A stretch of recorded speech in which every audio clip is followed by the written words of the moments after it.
Hi everybody, this is Tom Jelfs for Blend That Film, and welcome to this overview video of the F12 Action Cache. This is a video designed to give you a look at what the pack contains and to introduce you to the ways of working with the pack. It's all quite simple, so let's get underway. So first up, let's take a look at the folder structure. As you can see, we have a fairly well-named folder structure and an HDRI environment map for the main folder here. If I just open up the HDR environment, you can see that this is a fairly large image which is designed to be used with each of these files within each of these folders to create lighting and reflections. So let's have a look at the folder structure themselves, and we'll just go through a few of the elements and have a look. So first up, we've got blood splatter. This is actually in its infancy, this one. We've only got one in here at the moment. This is a it's a fluid simulation, and it throws some blood at almost like out of a little container, which creates like a blood splat across the screen. I'll try to add more of these in future because the F12 Action Cache will be updated, hopefully, here and there. As I add more stock elements to my own library, I will upload them with the Action Cache and update it. Next down we have bullet holes, and these are broken down into several folders. First up we have glass, so we have glass bullet holes, and then we have animated. Each of these is broken down into a static image and into an animated image. So if we take a look at the animated metal one here, if we open it up, as you can see, we have the file is a group of 3 different types of bullet hole, and then we have a animated particle system here. And if I come back to the start and hit play, you can see that it leaves static particles across the screen.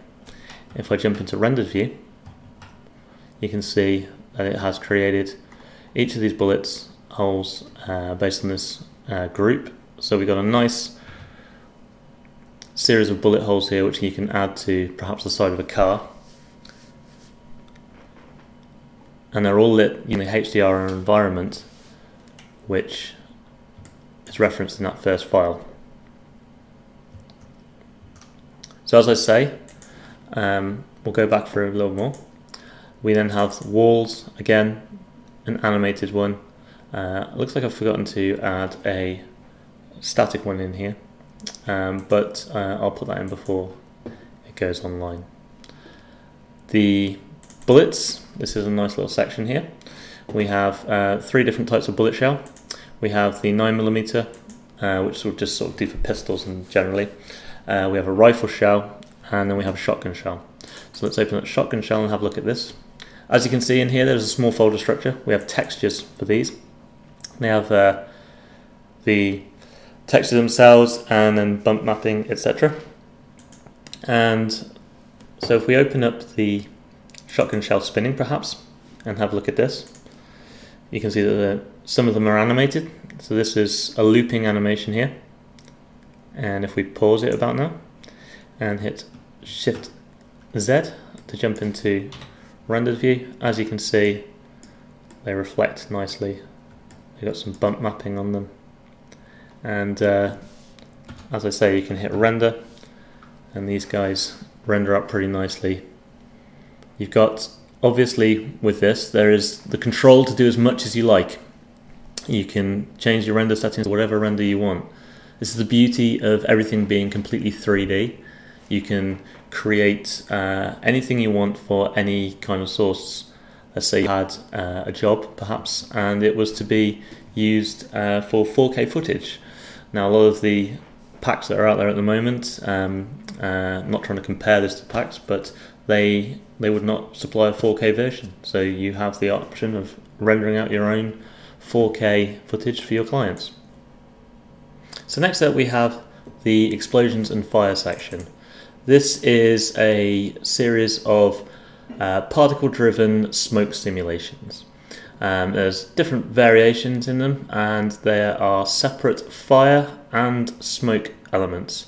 I did it this way because the fire of the explosions is actually a smoke simulation, just with some different texturing on it. I didn't like the results that were coming out of a fire smoke simulation, which Blender has by default. So this is kind of like a more compositing workflow. So let's open up the vehicle explosion. And as you can see, it's a very simple scene. There's the domain. We have some forces, including wind and turbulence, and we have some simple geometry to represent a vehicle.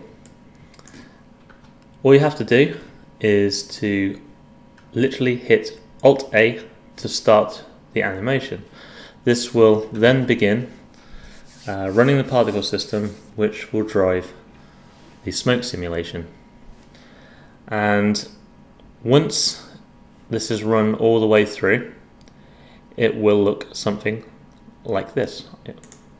So this is my version, which has been on my desktop for some time now, and obviously I've already been through and cached all of the explosion, the actual explosion files. So let's go to the vehicle explosion on here and open it up. And as you can see, there's already smoke present within the domain, because if you see this black or dark grey line across the bottom here, this is representative of the fact that there is a simulation already cached. And if we come down to here, you can see that these are greyed out, and the only option is to free the bake, which is to get rid of it. This actually is a large folder's worth of data, and if I hit properties here, you can see this is 4.7 gigabytes of data. So when you are caching these explosions, please bear in mind that you will need quite a bit of data space before you actually go ahead and hit bake. So if we now look at it, as you can see, I've got like a nice running explosion in here. It's not going to probably run as fast as I want it to because of the fact that the recording equipment is going, but let's take it back to about here maybe, and hit F12. And each of these explosions again has a alpha channel on it, and they are all set up to hopefully give you a nice explosion which you can use within your file. There's a lot of vorticity and viscosity to give these a lot of turbulence and a lot of licks of flame inside of the actual the simulations themselves. So there we have a nice sizable explosion there. And as I say, with these files there are smoke to go with them. So if I open the smoke stream, and again we have a smoke simulation already in here, and if I hit F12 because it's cached already, and just wait for this to load, it's just pre-caching the actual image here. This might actually not be fully cached, this might only be stored in its temporary cache within the file itself. Looks like it is. I'm just going to pause that. Oh no, here we go. So yeah, it's a fairly nice sort of bellowing smoke stream there. And once you add those together in compositing, they come out looking fairly nice, and you'll see an example of that in the trailer with the car bomb shot. So going back to the downloaded version, we'll now move on to Muzzle Flares. So the Muzzle Flares folder contains just two files. First one being a straight muzzle flare for a single shot, and as you can see in here we have a animated texture and shape to it. This is using a sort of commonly used technique, one which I highlighted in a previous video, and Andrew Price of Blender Guru probably could be completely credited with this technique. It was I believe him that did it first. So as you can see, it's sort of going through, and this is kind of like one shot, two shot, very simple, quick one shot. If you hit about here and render, you will see that there's nothing. Whereas if I come back a frame before and hit F12, you'll see that there is an actual color to it. I'm just going to put this up to a nice big image, and there we go. As you can see, it changes just at the end there. That is because there is a certain amount of compositing going on here. So if I just jump over to compositing and escape, you can see here that there's some nodes set up in this file to add some glare, some blur, and just sort of punch up the colors a bit. Obviously all these can be edited by yourselves. The other file is an assault rifle file, which is basically pretty much exactly the same thing, but this time it has like several copies of it to give almost like a star shape that you see commonly on muzzle flares. This was again seen in the trailer with the sort of slow motion gunshot effect. So moving on, let's move to the dust and smoke section. In here there are several different things. We have particle systems and also we have smoke simulations.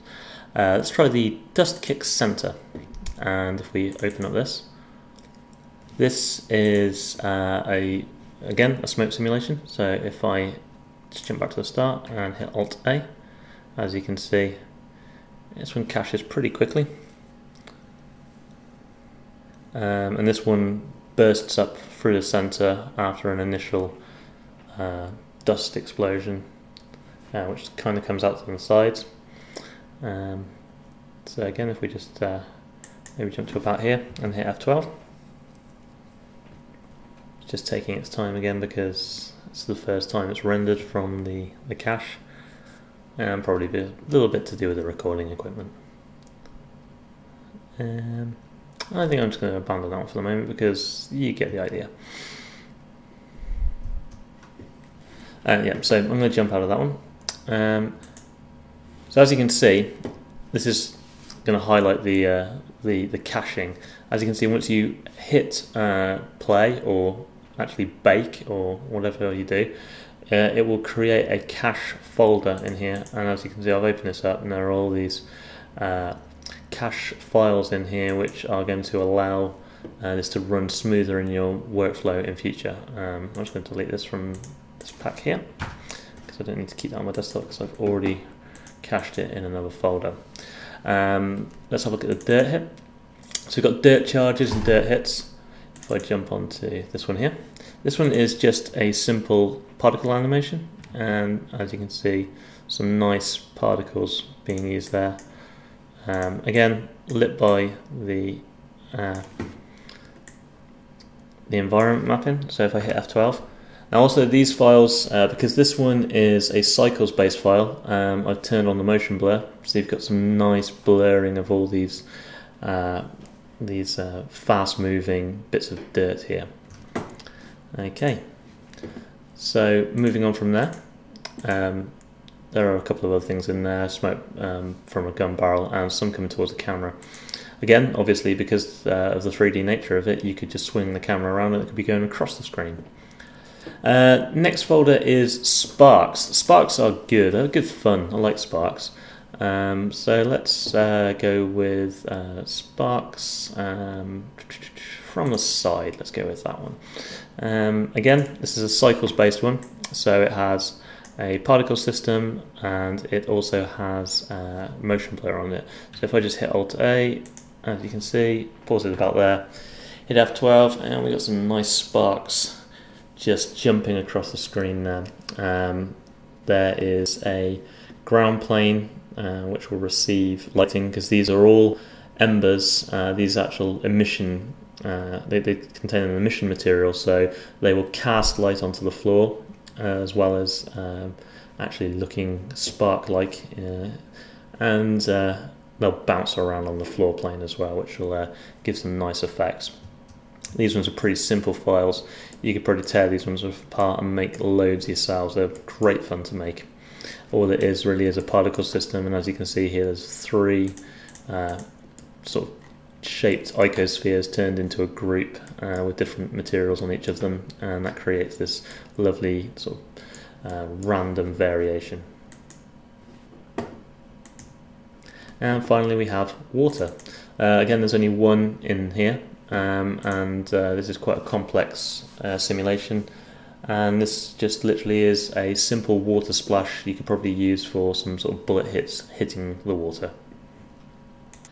Okay, so with all that out of the way, we now need to talk about how you can actually use the F12 Action Cache itself. It might be completely obvious, but there are 2 ways of using it, I just want to sort of present both ways so that you guys don't think that it is just literally a open up and hit render kind of workflow. First up is the open up and hit render workflow. So the idea being is that you would open the files, render them out and save them out within a folder as an image sequence or as a video or whatever. I choose to always render mine out to a PNG or PNG sequence and save it into a folder, and that is the method that I'm going to show you first here. So I've already rendered out the explosions, etc., and it takes quite a time, you know, with all the effects and everything. Render them out at 1080p. And so next up, what I'm going to do is, with this scene set up ready to go, I'm going to import images as planes. If you don't have this turned on, you need this turned on in your workflow. It is a brilliant workflow. What it does is it allows you to bring in an image and it will create a plane at the same size as it, and it will need no UV mapping whatsoever. So I've got the right folder here by the looks of it. Yep, okay, because I've already done this once. And you have all of the images in the image sequence. What you need to do is select the first image and then come down the side here, and as you can see there are material settings for cycles, and you can change this to emission and transparent. And what this effectively does is creates a flat material which receives no lighting and will render a lot quicker. So if we hit import images as planes, and in it comes, and as you can see it's just a plane at the moment. So if I hit R, X 90 and then RZ 90, and we'll just bring it around like that. Okay, and I'm going to size him up to fit in the screen a bit and just sort of position him somewhere in the middle. As you can see, it's now created a texture which is applied to this plane, and it is set up to not receive any shadows, etc. This is a technique which I believe Jonathan Williamson of Blender Cookie helped highlight last year. So as you can see, the image texture is currently a single image. Now because the first frame of this rendering is nothing, I'm going to change this over to an image sequence because you won't actually see anything at the moment. And then what you need to do is change this over to the amount of frames which are in your sequence. Now just to play it safe, I'm just going to add 1,000 in there. I think there's only a couple of hundred in there, but I'm just going to chuck 1,000 in there. And I tend to always put auto refresh on just because sometimes it gets a bit buggy. Okay, so with that set up, I can now hit Shift Z. And as you can see, we have the fire rendering there, and if I scroll through, it sort of updates fairly quickly. Okay, so if I come back to maybe sort of boom, there you go, looking nice. And as I say, you can sort of size this up and move this into your compositing workflow and hit F12 to render it, and you've got a nice explosion. I'm just going to turn off, if you come down to your settings here and set your film to transparent, probably a little better, and as you can see, there we go, nice rendered image. And this is exactly how I did it for the car bomb shot in the trailer. What I did was I tracked the footage And what I did was I attached several elements and parented them to the tracking data, and that helped it sit in the scene nicely. So that's the one method of actually importing the renders in. The other option is if you are working with a scene which you have 3D tracked and you want to be able to have a lot more control, etc., over what you're doing. You can also append the files. So let's add some sparks to this file. And I'm going to come down here to append, and I'm going to go to the F12 Action Cache, sparks folder, and let's use the sparks from the side. Actually no, let's go to sparks from the center this time. And if you come down to scene, as you can see, they're all named, hopefully correctly, sparks from center, and then link from library. Now as you can see, nothing's happened. But if you come to your scene here, you will see that there are 2 scenes available now. And so if I hit there, as you can see, we've got a nice rendered ready to go animation of sparks. And then obviously these 2 scenes can be composited together to create your final effect. And so those are really the 2 main ways of working. It gives you massive flexibility, and it's proved very useful to myself, especially when it came to making the trailer for it. That was really the acid test for it, to see whether it would work. And yeah, it really did me proud, and I hope you guys out there will get a lot of use from this pack. As I say, it's a you know, free to download. Go have a good look at it and edit it, re-upload it. The only real proviso is that you provide credit to Blend That Film and to myself, maybe. It is using attribution, Creative Commons licensing. So yeah, go ahead, have fun, and maybe sort of give me a message on Twitter or on Facebook or something along those lines. Show me what you've done with it. I'd love to see what you guys come up with, and really hope this is a valuable introduction to your workflow. So this is Tom Joust for Blend That Film, and I'll see you guys again soon. Thanks then.